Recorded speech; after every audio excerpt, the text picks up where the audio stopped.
I am the little princess of the Silver Moon Wolf royal family.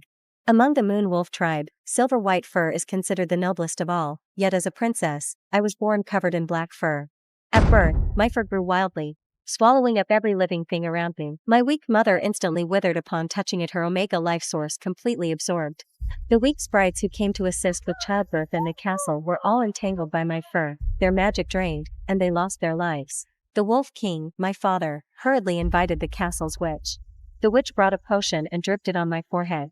In an instant, all the uncontrollable fur turned to ash. Its splendid silver white fur and was respected in the castle even as an omega. But because she protected me, she endured endless cold stares and bullying in the castle. My sister didn't care about these things, but I was different. Countless times, I wanted to rip out the spines of those citizens and fashion them into bone whips, then mince their flesh into flower fertilizer to nourish the flowers in the backyard. But to stay with my sister forever, I had to feign a gentle and kind demeanor. However, but fate had other plans. Hankin, the youngest prince of the Bloodwolf tribe, assassinated his father and seized power, becoming the new leader of the Bloodwolf tribe. For this, all weaker tribes had to offer him their precious treasures to show loyalty. Father even planned to directly send his noblest bloodline, the Silver Moon Princess, for an arranged marriage. On the day of departure, my sister kept reminding me to take care of myself. But I couldn't hear a word, embracing my sister with tears streaming down my face. Sister, I don't want you to go. Let's escape to a deserted place and live our own lives, okay? My sister gently wiped away my tears. Good. The Silver Moon tribe is no match for the Bloodwolves. Weakness invites bullying. If I can gain the Bloodwolf King's favor, no one will ever bully our Silver Moon tribe again. I looked at the light in my sister's eyes as she spoke and gradually stopped crying. Since it was what my sister wanted, I couldn't stop her. Watching my sister, dressed in luxurious clothes, gradually walk away, I realized my fingernails had already pierced my palms, and blood was dripping onto the earth. After that day, I prayed daily at the tribe's sacred ground for my sister, only wishing for her to return and see me. And that hope was indeed realized a year later. A year later, my sister returned. She was placed in a small coffin, her body torn into pieces, flesh exposed. Sister, wake up. I frantically pushed away those who blocked me, reaching out to grasp my sister's hand, wishing for a trace of response from her. But all I touched was a severed hand, already cold with death. Father came over with a lamp, and then I saw clearly, my sister's body was dismembered, covered in horrific bite marks. Her once proud silver white fur was completely gone, leaving only bare flesh, as if she had been skinned alive. Father's hand trembled, and the candlestick fell heavily, obscuring the gruesome corpse in darkness again. The Bloodwolf envoy who had brought my sister back finally spoke. The Wolf King was attacked by assassins, and the princess sacrificed herself to block a sword.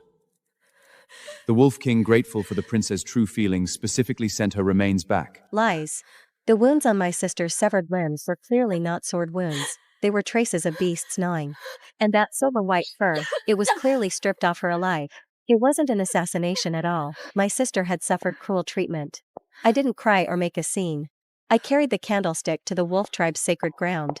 I retrieved the spine whip hidden there. I had constantly prayed here for my sister's happiness, but the gods didn't help me, and my sister still left me in pain.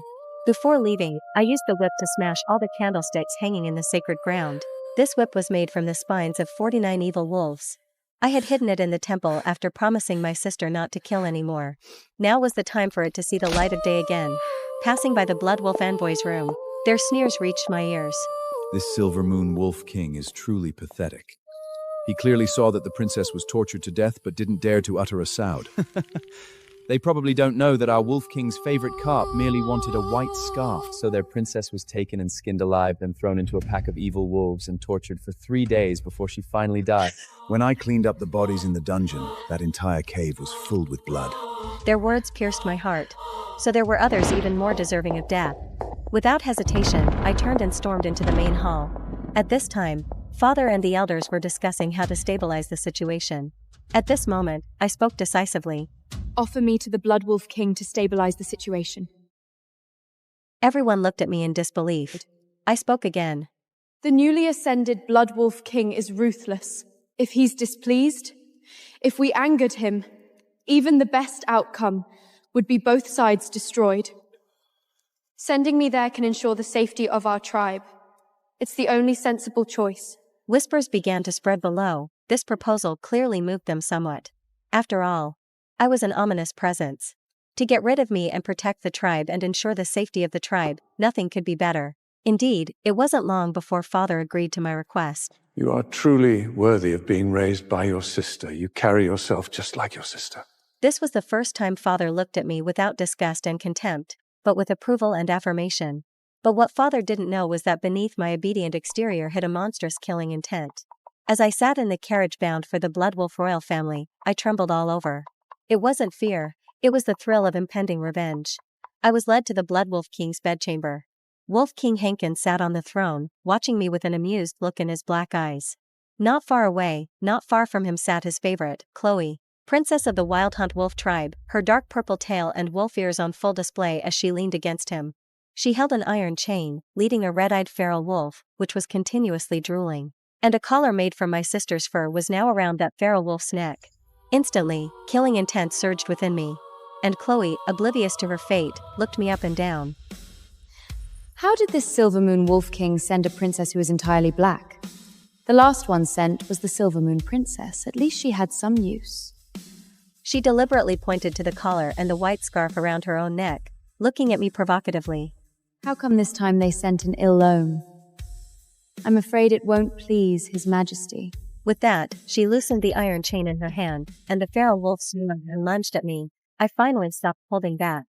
I drew the bone whip from my waist, aimed it at the feral wolf's eyes and neck. In a moment, blood and flesh exploded in every direction.